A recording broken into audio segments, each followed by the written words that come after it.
पावन स्थली जहां से पवित्र गंगा हिमालय के द्वार से बहती हुई बाहर निकल मैदानी इलाकों में पहुंचती, वह करोड़ों व्यक्तियों को अपने प्रभाव से अनुप्राणित करती चली जाती है। असंख्य व्यक्ति यहां नित्य आते पाप नाशनी तरन तारणी भागीरथी का दर्शन करते, उसमें स्नान कर स्वयं को सौभाग्यशाली अनुभव करते हैं।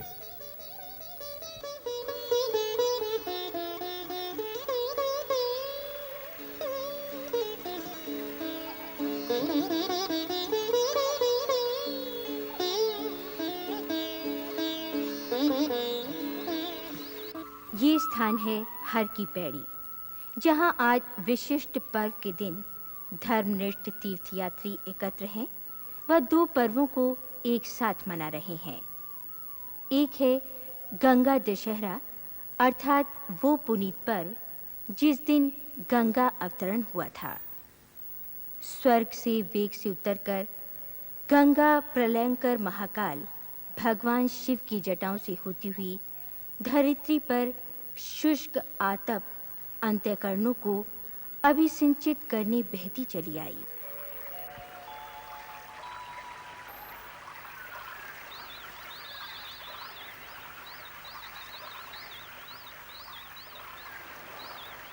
दूसरा पर्व है गायत्री जयंती।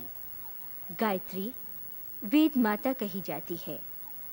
प्रजापिता ब्रह्मा के मुख से चारों वेद अपौरुषेय वाणी के रूप में पहले गायत्री मंत्र के रूप में जिस दिन अभिव्यक्त हुए, वह यही गायत्री जयंती पर्व है। गंगा व गायत्री दोनों भारतीय संस्कृति में बड़ा महत्व रखते हैं। दोनों ने ही इस राष्ट्र की आध्यात्मिक पृष्ठभूमि बनाने में बड़ी महत्वपूर्ण भूमिका निभाई है।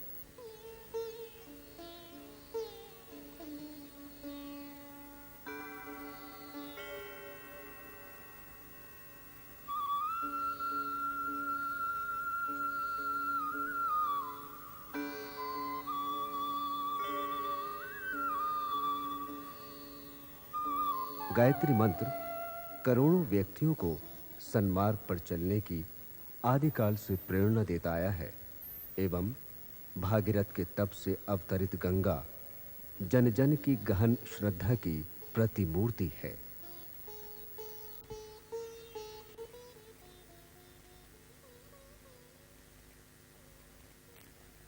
आज एक और विशिष्ट अवसर इन दो महापर्वों के साथ उपस्थित हुआ है। वो है सप्त ऋषियों की तपस्थली सप्त सरोवर में स्थित विश्व भर में फैले प्रज्ञा परिजनों के आराध्य गुरु, वेद मूर्ति, युग दृष्टा, महाकाल के वरद पुत्र, युग ऋषि पंडित श्री राम शर्मा आचार्य का स्थूल शरीर के बंधनों से मुक्त होकर ब्रह्मलीन होना।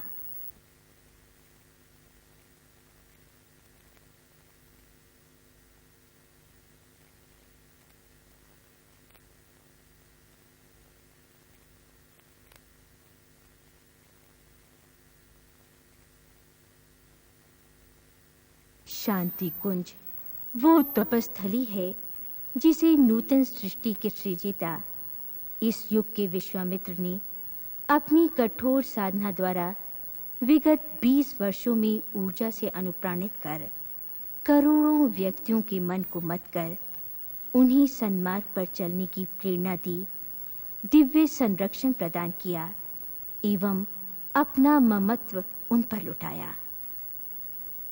उनकी अर्धांगिनी तपश्चर्या में सहभागिनी माता भगवती देवी उसी बेला में गायत्री जयंती के दिन प्रातःकाल में उपस्थित हो 10,000 परिजनों को संबोधित कर रही हैं।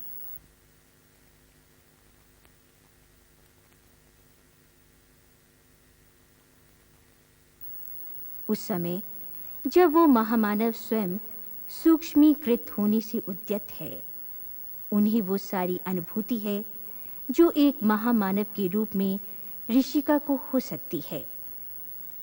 वंदनीय माताजी कह रही हैं, जिस तरीके से दधीच जी ने अपनी हड्डियां दी थी, हड्डियां तो बीते इसी महीने में उन्होंने दे डाली है, हड्डियां कहाँ हैं? हड्डी है कहाँ? हड्डी पड़ी है थोड़ी सी, हड्डी पड़ी है। वो हड्डी है जिन्होंने कि सारी जिंदगी उन्होंने किस कदर इस मिशन को मेहनत करने में और इस फुलवारी को बनाने में लगाया है। ये आपके सुपुर्द ये कर दिया है। बेटे, शरीर से ज्यादा प्राण शक्ति काम करती है, और प्राण शक्ति जो शरीर काम नहीं कर पाता है वो प्राण ऊर्जा काम करती है, प्राण की शक्ति काम करती है। और प्राण को आप देखेंगे तो सर्वत्र व्याप्त आपको नजर आएगा। शरीरों का तो क्या है, आप जो जाने वाला जाएगा। जिस तरीके से गायत्री माता और गुरु जी को छाती से लगाए रहते हैं, हर समय लगाए रहते हैं, आपको भी इसी तरीके से लगाए रहेंगे। आप विश्वास करना। एक समय ऐसा भी था जब आज से 7 वर्ष पूर्व पूज्य गुरुदेव की एकांत साधना में जाने से पूर्व वे दोनों साथ साथ आते, परिजनों को संबोधित करते व प्यार भरी मुस्कान बिखेरते जाते थे।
किंतु आज परमहंस रामकृष्ण के साकार रूप पूज्य आचार्य श्री नव निर्माण के अपने हर कार्य में सहयोगिनी मां शारदा की प्रतिमूर्ति माता भगवती देवी को सारी शक्ति देकर महाप्रयाण कर चुकी हैं।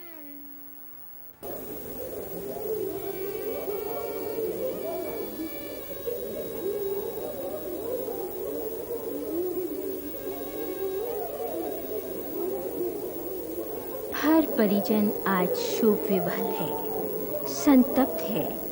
अपने अभिभावक संरक्षक का साथ प्रत्यक्षता अपने ऊपर से उठ जाने पर ऐसा ही भाव विवल करने वाला दृश्य आज शांति कुंज में देखा जा रहा है।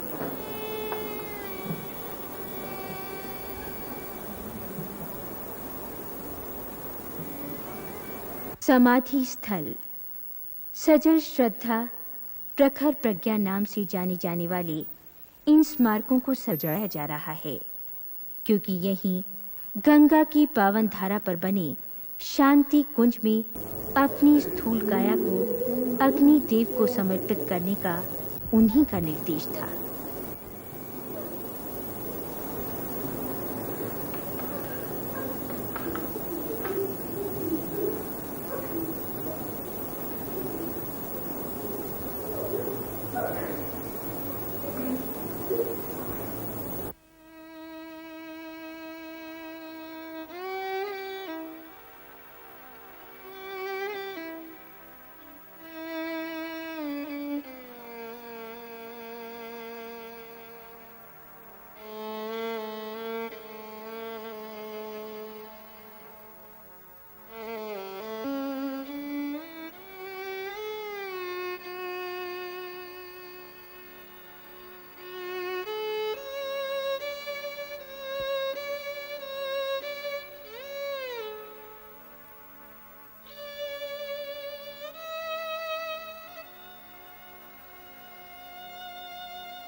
ये स्मारक आज से 8 वर्ष पूर्व ही पूज्य आचार्य श्री ने स्वयं अपने मार्गदर्शन में तैयार करवाया था।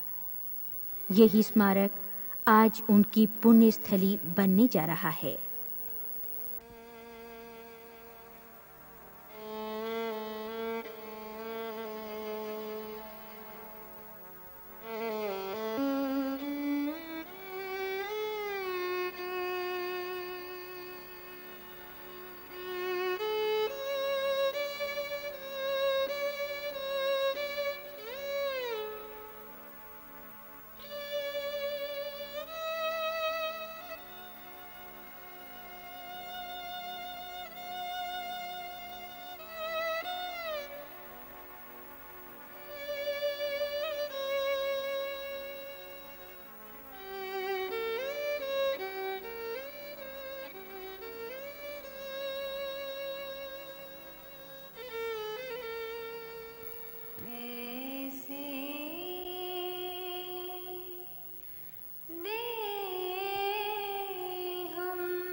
स्वयं पर अपने भावोद्वेग पर नियंत्रण रख वंदनीय माता जी उपस्थित सभी परिजनों को दिलासा दे रही हैं, ढाढ़स बंधा रही हैं।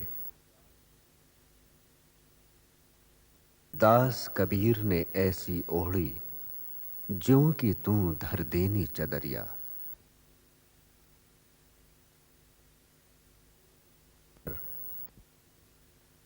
ये एक सुनियोजित निर्धारण ही महासत्ता का है कि गायत्री के लिए जीवन होम कर देने वाले ऋषि को गायत्री जयंती के दिन मां की गोद में स्थान मिल गया एवं वो ज्योति पुरुष विराट से एकाकार हो सूक्ष्म शरीरधारी ऋषि सत्ताओं के बीच पहुंच गया।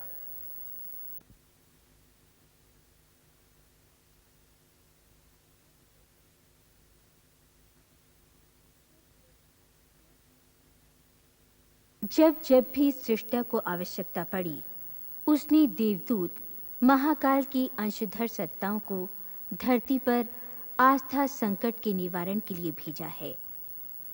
एक सामान्य मनुष्य के रूप में वे आते हैं, किंतु अपने कर्तव्य से ये जता देते हैं कि उनका अवतरण विशेष प्रयोजनों के लिए हुआ है।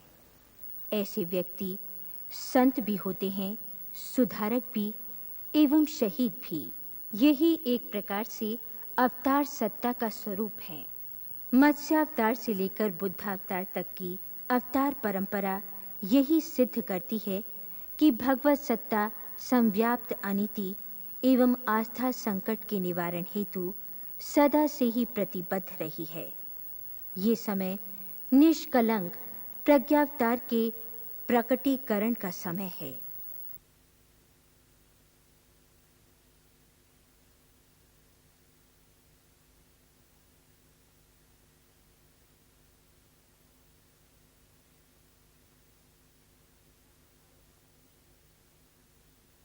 महाकाल समूची मानव जाति को झकझोरकर परिस्थितियों को बदलने, विचार क्रांति का ताना बाना बुनने में लगा है।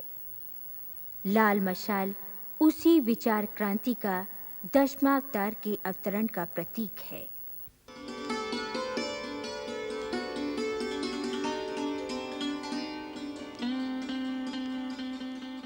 महात्मा बुद्ध ने संघम शरणम गच्छामि, धम्मम शरणम गच्छामि, बुद्धम शरणम गच्छामि का महामंत्र उन दिनों दिया जब धर्म के नाम पर अनाचार, परंपराओं, मूल मान्यताओं की मृग मरीचिका में जन समुदाय जकड़ा हुआ था। उन्हीं के काम को आगे बढ़ाने प्रज्ञा अवतार का प्रकटीकरण पूज्य आचार्य श्री के रूप में इस शताब्दी में हुआ है। Ramakrishna Paramahamsa, Vivekananda, Dayanand, Gandhi, Alexander Fleming, Rabindranath Tagore, Subhash Chandra Bose, Einstein, Karl Marx, Immanuel Kant, Shaheed Bhagat Singh, Keshav Hedgewar,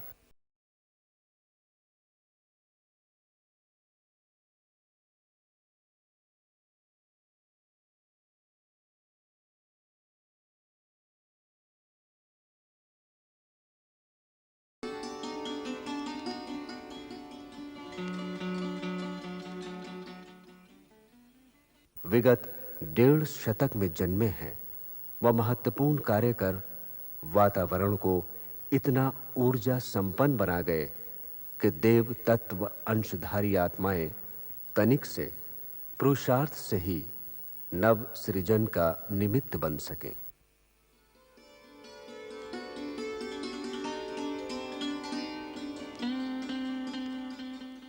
पिता रूप किशोर जी शर्मा व माता दान कुंवारी देवी ने मनु शत्रुपा की तरह तप किया होगा, तभी तो स्वयं महाकाल की सत्ता उनके घर जन्मी।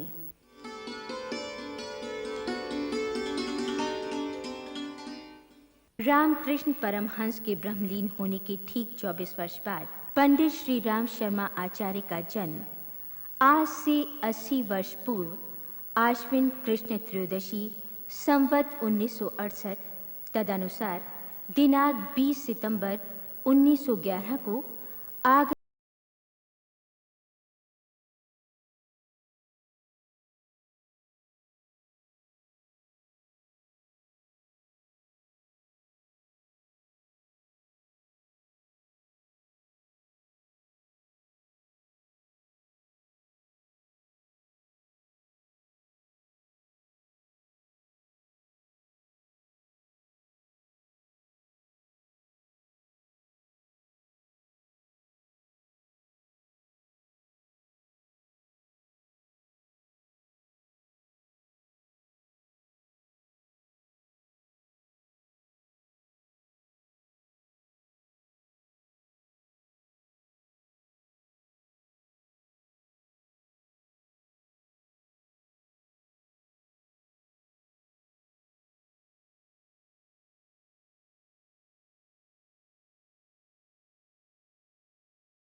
प्रस्तुत स्थान वो है जहां पहली बार इस धरित्री पर श्री राम नामक बालक अवतरित हुआ। इस स्थान पर आज एक भव्य स्मारक विनिर्मित हो चुका है। आगरा से अलीगढ़ मार्ग पर जलेसर रोड पर आमल खेड़ा नामक यह कस्बा अब युग तीर्थ बन चुका है। एक जमींदार ब्राह्मण परिवार में जन्मे इस बालक में बाल्यकाल से ही साधना के बीजांकुर थे। उनके तत्कालीन मित्र पंडित बेनीराम जी उनके बारे में बताते हैं।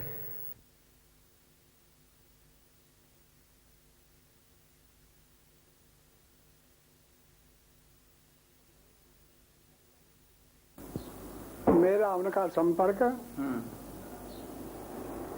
सन 20-21 अब से 65-66 वर्ष पहले का था।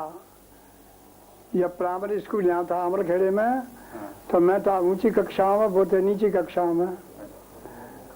तब से मेरा उनका संपर्क रहता रहा और बाल काल में ही बहुत सी बातें उनकी ऐसी होती थी जिससे मालूम पड़ता था कि भविष्य में कुछ न मालूम ये कौन बनेंगे। उनकी मुझे याद है उस काल में वो एक रामायण की चौपाई सुनाया करते थे, निराकार ब्रह्म के ऊपर। बिन पर चले सुने बिन काना, कर बिन कर्म करे बिजनाना। आनंद रहित सदा में तो भोगी, बड़वानी व्यक्ता बड़ योगी। ये निराकार ब्रह्म के गुण हैं। तो इन चौपाइयों को कहा करते थे। कब कहते थे? जब हमारी उनकी ईश्वर संबंधी बातें होती थी। औपचारिक शिक्षा यद्यपि वो पूरी कर सकते थे, किंतु अध्यात्म साधना में गहरी अभिरुचि के कारण मात्र प्राथमिक कक्षा तक का शिक्षण लेकर घर में ही संस्कृत, हिंदी व उर्दू की पढ़ाई वे करते रहे। जब भी खाली होते वे साधना हेतु अमराई में अकेले ही बैठे पाए जाते। एक बार वे घर से भागकर हिमालय की ओर चल पड़े। ऐसी तीव्र पुकार थी हिमालयवासी सूक्ष्म शरीरधारी ऋषि सत्ताओं की कि वो रुक नहीं पाए। आयु मात्र 9 वर्ष की थी। पता चलने पर घर वाले काफी दूर से उन्हें वापस लेकर आए। शायद हिमालय जाने का अभी समय नहीं आया था।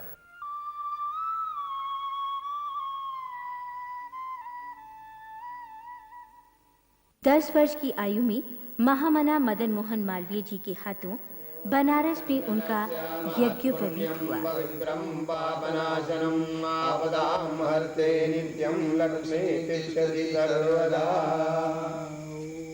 यज्ञोपवीतं परमं पवित्रं प्रजापतेर्यातजं पुरुषा आयुष्यमग्रं प्रतिमं च शुभ्रं यज्ञोपवीतं बलमस्तु तेजा। उन्होंने गायत्री मंत्र उनके कान में फूंककर बालक श्री राम को द्विजत्र प्रदान किया। वह एक सूत्र दिया, गायत्री ब्राह्मण की कामधेनु है। ब्राह्मण वो जो त्यागी तपोमय जीवन जीता हो। वह ऐसे व्यक्ति को गायत्री माता का अमृत पान अमर कालजयी बना देता है। 12 वर्ष की आयु में बालक पर वज्रपात हुआ। पिता का देहावसान हो गया।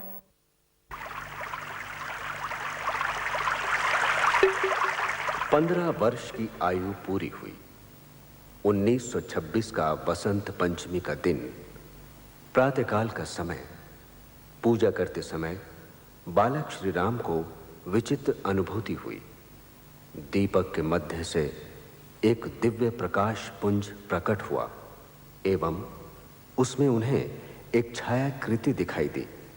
वो आकृति थी उनकी गुरु सत्ता की।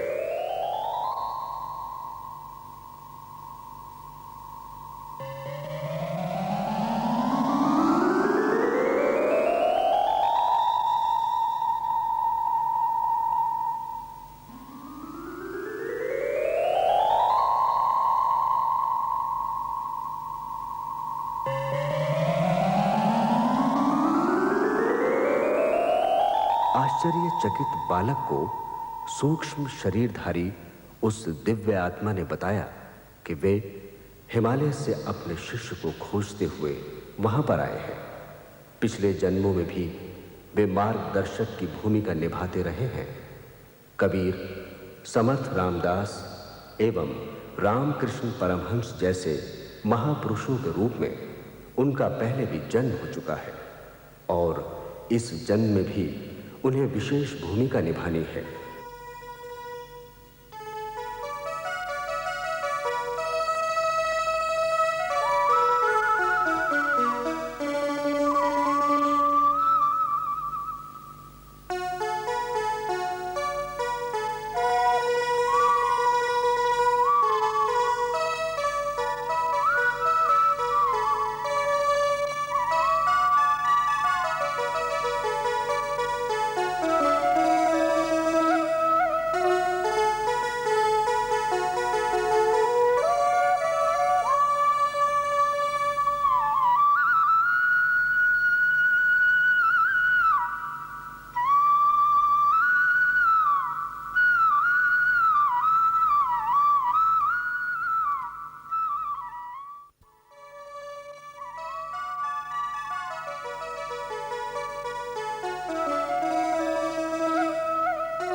वे स्वयं दुर्गम हिमालय में ऋषि सत्ताओं के साथ रहते हैं एवं परोक्ष जगत से महामानवों और देव मानवों का मार्गदर्शन करते रहते हैं। उनके गुरुदेव ने इस वसंत पर्व पर 3 मुख्य निर्देश दिए। एक, 24 वर्ष तक 24 लक्ष्य के गायत्री महापुरुष चरण संपन्न करना। इस अवधि में मात्र गाय के दूध व छाछ पर रहना। दूसरा, अखंड ज्योति प्रज्वलित कर एक पत्रिका प्रकाशित करना, एक विशाल संगठन बनाना। तीसरा, स्वतंत्रता संग्राम में भाग लेना। इतना कहकर उनके गुरु श्री सर्वेश्वरानंद जी उन्हें उनके जीवन के भावी निर्धारणों के बारे में बताकर दुर्गम हिमालय लौट गए। वो स्थान जिसे पार्लियामेंट ऑफ सेंट्स कहा जाता है, हिमालय कह रहा है पुस्तक में उसके विषय में विस्तार से वर्णन है।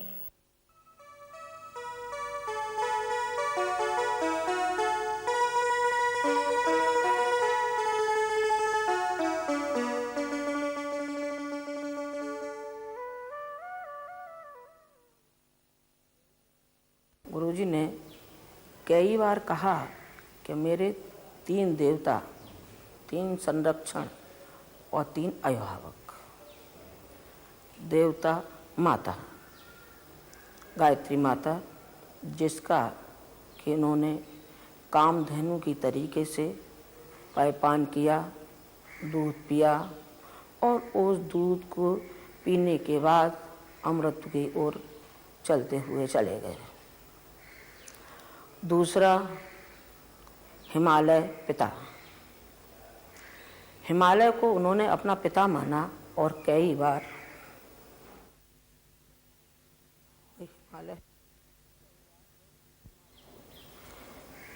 वो हिमालय गए और एक वर्ष वहाँ रहे।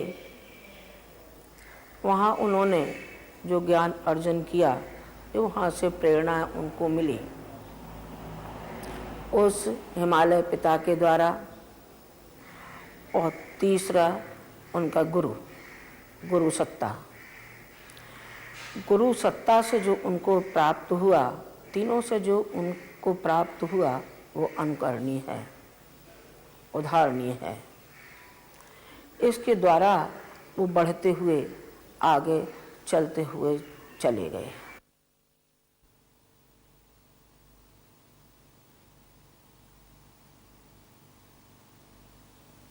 उनके जीवन में एक नया मोड़ आया।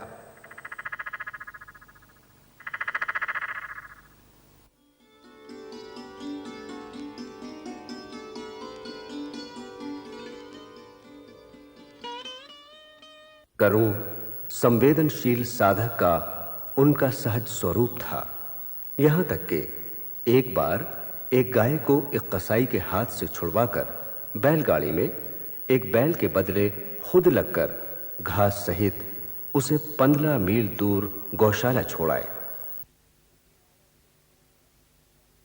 कोई बीमार है, उसको देख रहे हैं और इसका ध्यान नहीं था कि ये कौन वरुण है, क्या बात है। एक यहाँ महत्वानी जी, उसका नाम छपको था, तो बीमार हुई, तो उसको फौरन देखने के लिए दवा बाजी को दी। थोड़ा सा वो भी खुल रखा था मैडम। ये बात है जब उनकी अवस्था थी 14-15 साल की।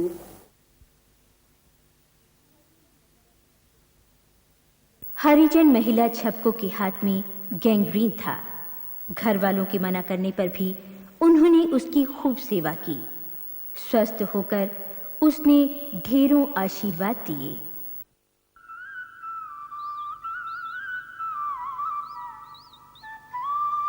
एक मुसलमान साहूकार की बहू को युवक श्री राम ने जलते घर से तब बाहर निकाला जब घरवाले उसकी चिंता न कर सामान की परवाह कर रहे थे।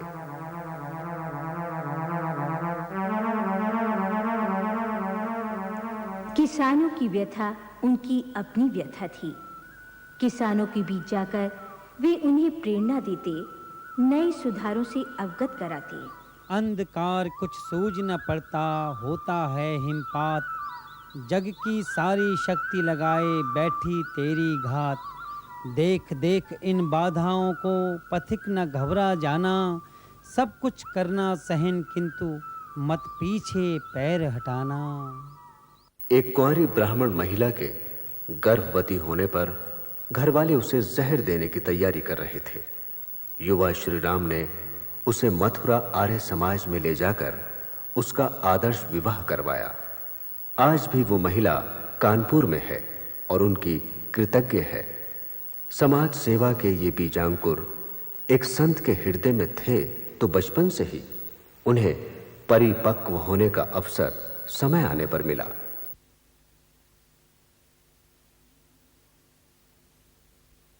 महिलाओं को स्वावलंबी बनाने के लिए उन्होंने 20 वर्ष की आयु में एक बुनता घर बनाया। इसका विकसित स्वरूप आज शांति कुंज में देखा जा सकता है।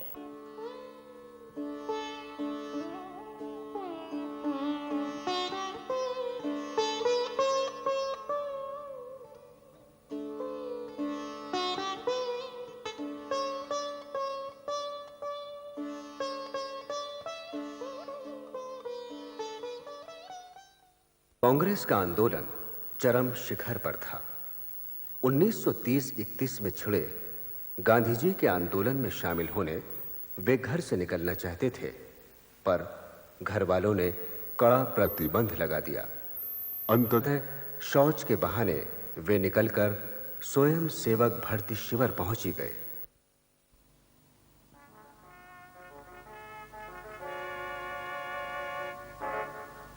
अंग्रेज सरकार का दमन चक्र चल रहा था। सत्याग्रह के दौरान उनसे तिरंगा झंडा छुड़वाने आई पुलिस उन्हें पीटती रही। झंडा जब बेहोशी की हालत में उनसे छूटने लगा तब मुंह से पकड़ लिया। झंडे का टुकड़ा अस्पताल जाकर ही निकाला जा सका। तब से उन्हें श्री राम मत्त आजादी के दीवाने के रूप में जाना जाने लगा।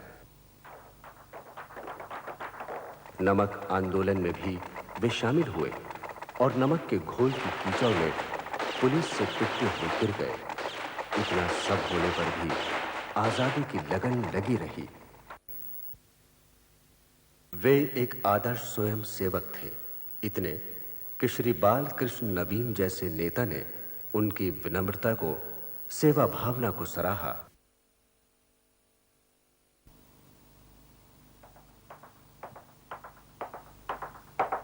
आसनसोल जेल में सन 1933 में श्री राम मत्त, महामना मदन मोहन मालवीय, रफी अहमद किदवई, स्वरूपा रानी नेहरू, देवीदास गांधी, जगन प्रसाद रावत आदि के साथ कई दिन रहे। इस अवधि में उन्होंने मालवीय जी से मुट्ठी फंड का मूल मंत्र सीखा।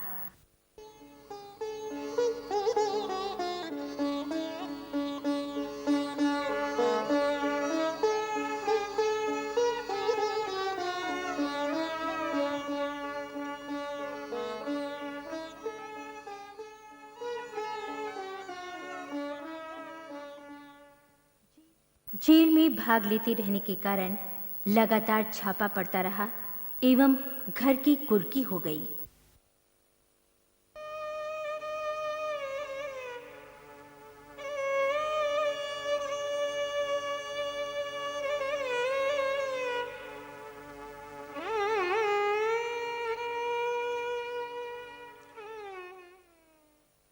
आंदोलन के दौरान उनके द्वारा एक लगान बंदी के आंकड़े इतने प्रामाणिक पाए गए कि शासन ने उस आधार पर लगान माफी की घोषणा कर दी। ये एक व्यक्ति का एकाकी परिश्रम था।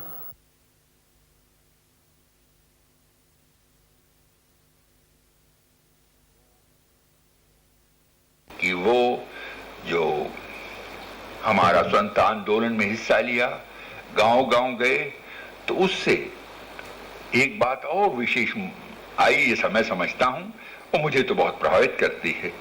वह है उनकी अपने बात समझाने की रोचक शैली। जेल यात्रा के दौरान ही उन्होंने तसले पर कोयले से लिखकर अंग्रेजी सीखी।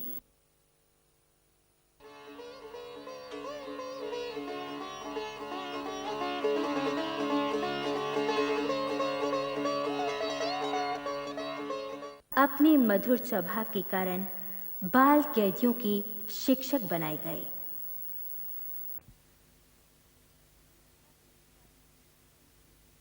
अपनी सारी धन संपत्ति जो पिता से मिली थी उन्होंने दान कर दी।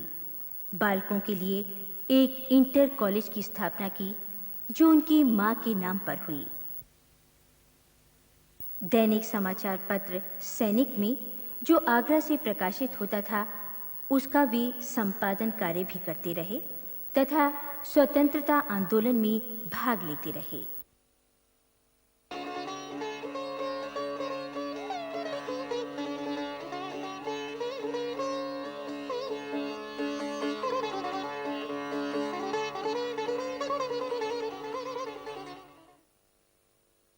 मौन तपस्या करने वाले इस साधक ने गुरु सत्ता के परोक्ष निर्देश पर रविंद्रनाथ टैगोर से शांति निकेतन में, गांधी जी से साबरमती में तथा योगी राज अरविंद से पांडिचेरी में सत्संग कर आध्यात्म क्षेत्र के माध्यम से व्यक्ति निर्माण से युग निर्माण का बीड़ा हाथ में लिया।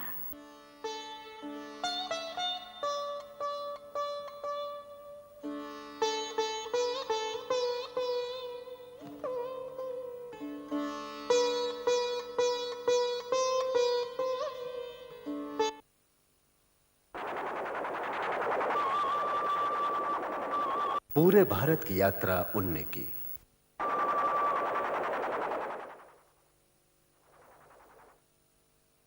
ज्ञानार्जन की पहली पुस्तक लिखी मैं क्या हूं। आत्मोपनिषद पर लिखी ये पुस्तक एक शुभ आरंभ मात्र थी। ये यात्रा काफी लंबी चलनी थी। वह विराट परिमाण में साहित्य के रूप में आगे चलकर पूरी हुई।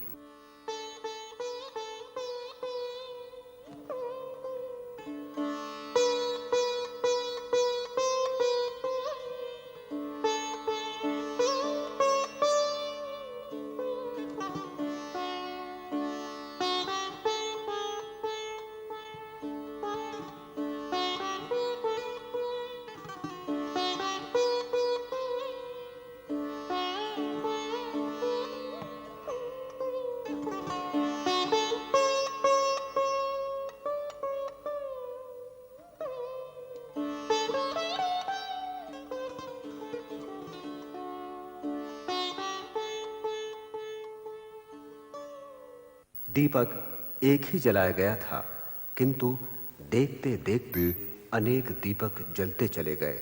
वह संगठन विनिर्मित हो गया। अखंड ज्योति का पहला अंक जनवरी 1940 में प्रकाशित हुआ।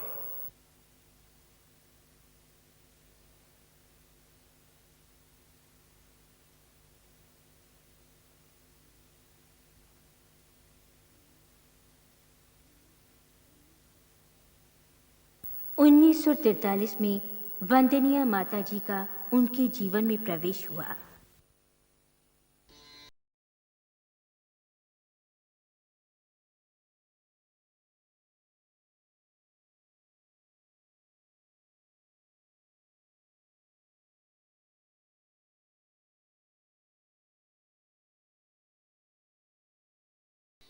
उन्होंने आतिथ्य परंपरा से लेकर हर कार्य में अपने आराध्य का साथ निभाया।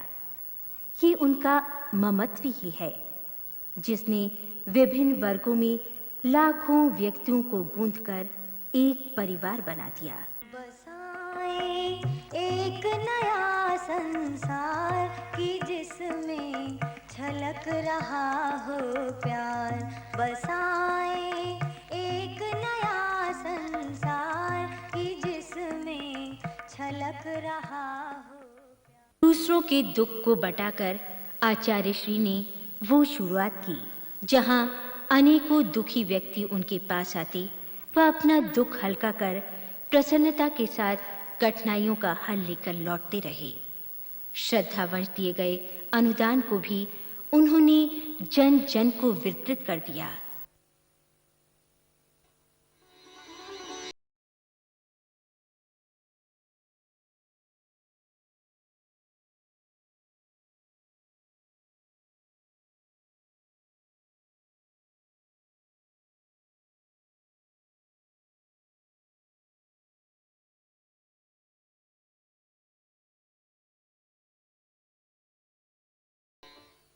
जीवन यात्रा चलती रही।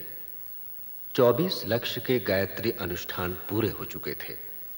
1953 में पूर्ण आहुति के साथ ही गायत्री तपोभूमि की स्थापना मथुरा वृंदावन मार्ग पर 2 किलोमीटर दूर की गई। जाति पाति के बंधन टूटे, राष्ट्र राष्ट्र सब एक।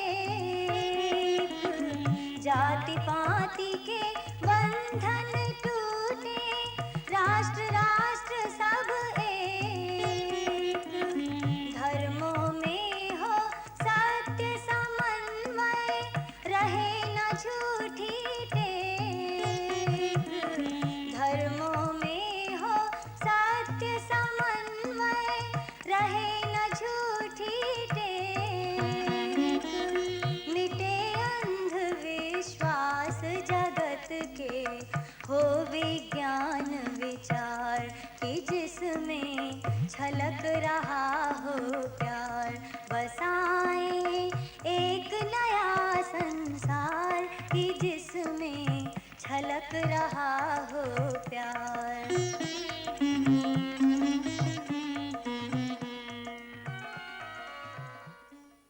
कुछ नया कर दिखाने, इंसान को नई प्रेरणा देने का उनका संकल्प था। तपोभूमि उसी का केंद्र बना।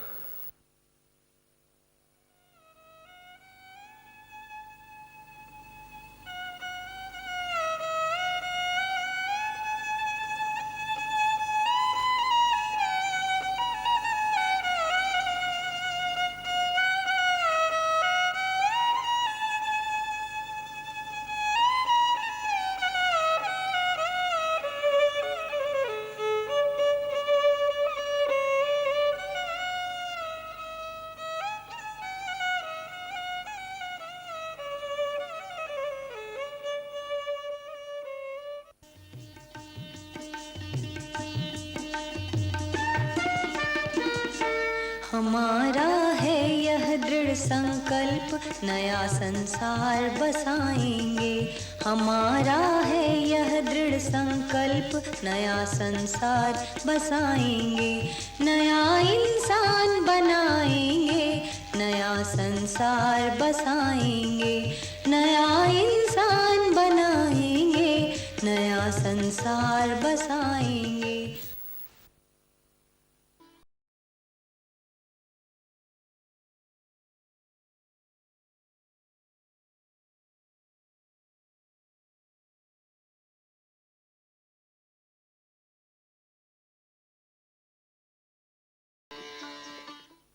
गायत्री महाविज्ञान ग्रंथ बनकर तैयार हुआ।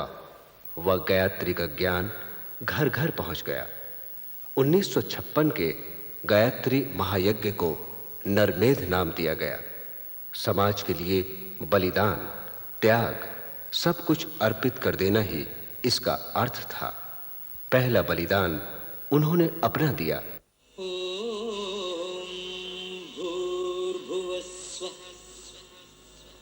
सवितुर्वरेण्यं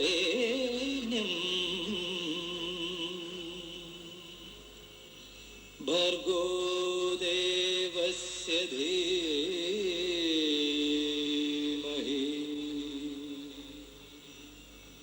धियो यो न प्रचोदयात्।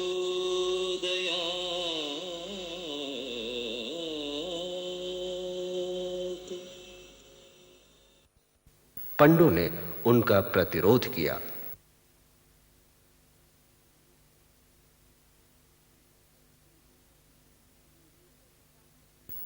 किंतु प्रतिगामियों के इस विरोध के बावजूद उन्होंने 1958 में सहस्त्र कुंडी महायज्ञ आयोजित किया, जिसे ब्रह्मास्त्र अनुष्ठान नाम दिया।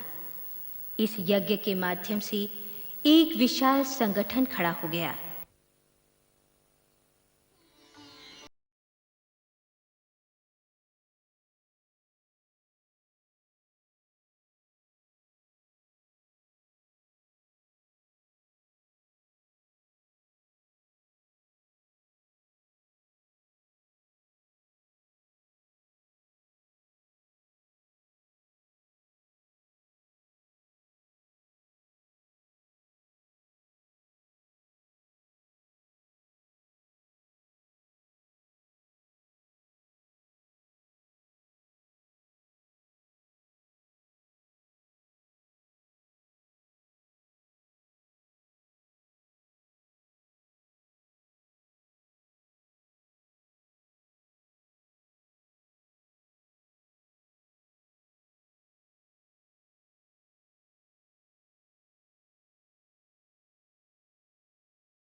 नरसी मेहता की हुंडी की तरह ना जाने कहां से धन आया व लाखों व्यक्तियों की व्यवस्था होती चली गई।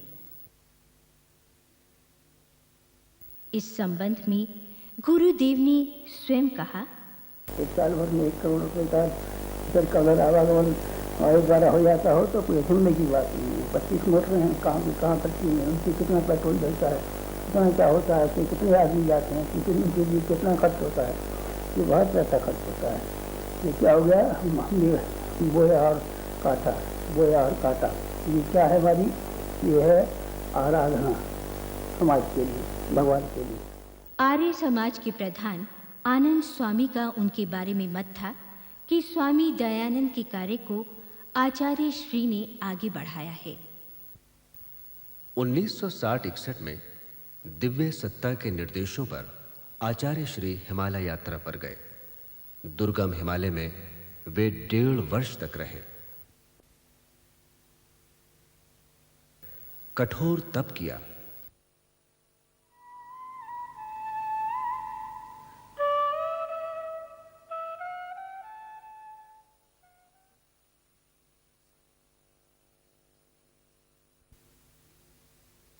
प्रकृति के सानिध्य में अकेले कैसे रहा जा सकता है, इसकी साक्षी स्वरूप सुनसान के सहचर पुस्तक लिखी।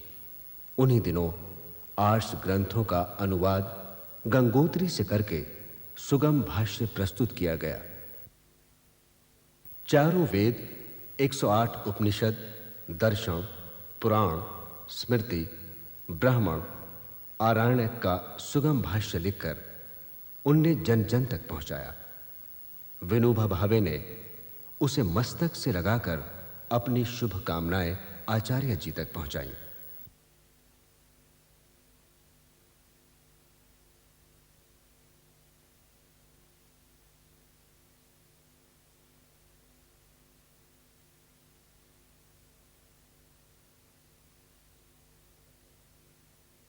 सर्वपल्ली राधाकृष्णन ने अपनी सम्मति इस प्रकार व्यक्त की,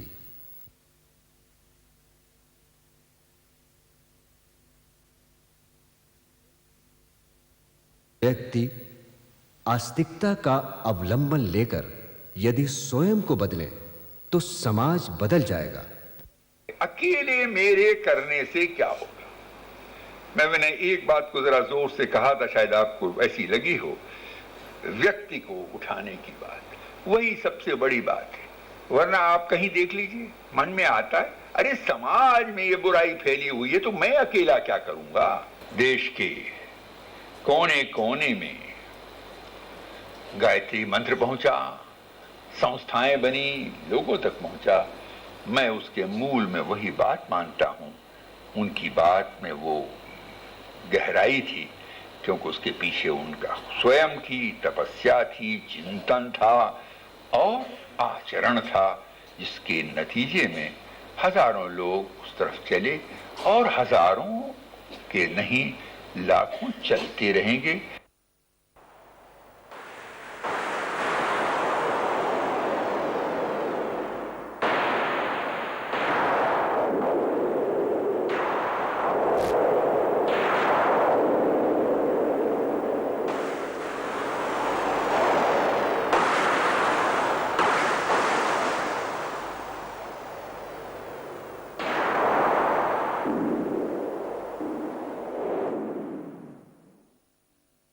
उन्नीस 1966-67 में अखंड ज्योति पत्रिका के मुख्य पृष्ठ पर तांडव नृत्य करते हुए हलाहल पीने वाले महादेव का चित्र प्रकाशित हुआ।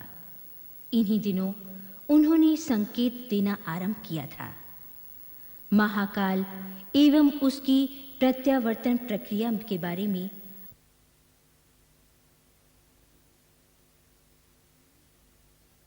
आने वाला समय विषम है, ये बताकर सभी शिष्य परिजनों को नैष्ठिक साधना का भागीदार बनाकर स्वयं के लिए उच्च स्तरीय साधना का निर्धारण उन्होंने इन्हीं दिनों किया।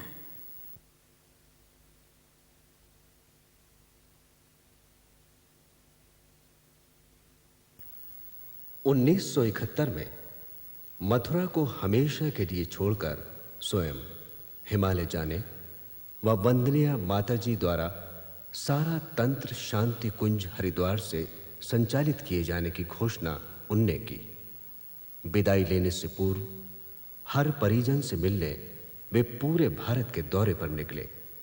स्थान स्थान पर गोष्ठियां की, सभाओं को संबोधित किया एवं संगठन को मजबूती का आधार दिया।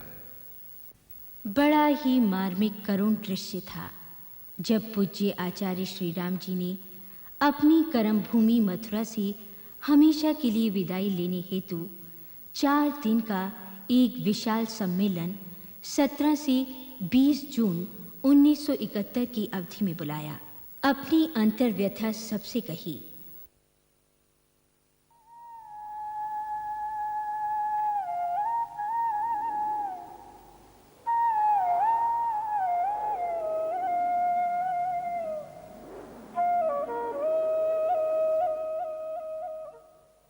समाज के नवनिर्माण युग निर्माण हेतु स्वयं कड़ा तप करने व औरों को प्रेरणा देते रहने का आश्वासन देकर वे 20 जून को मथुरा से प्रयाण कर गए।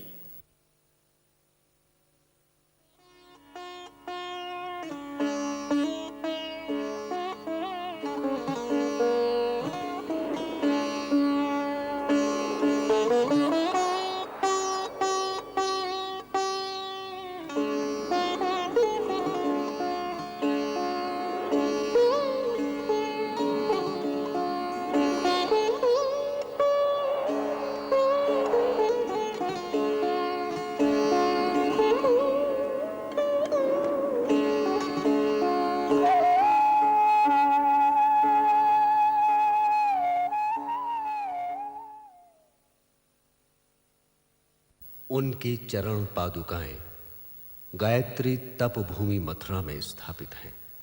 संगठन का प्रचार प्रकाशन तंत्र वहीं पर है।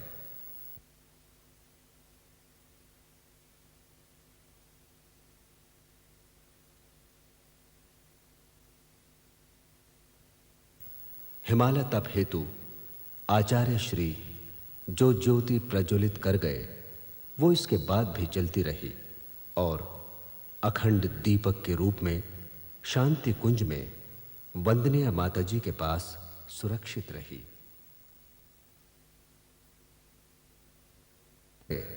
वो इसके बाद भी जलती रही।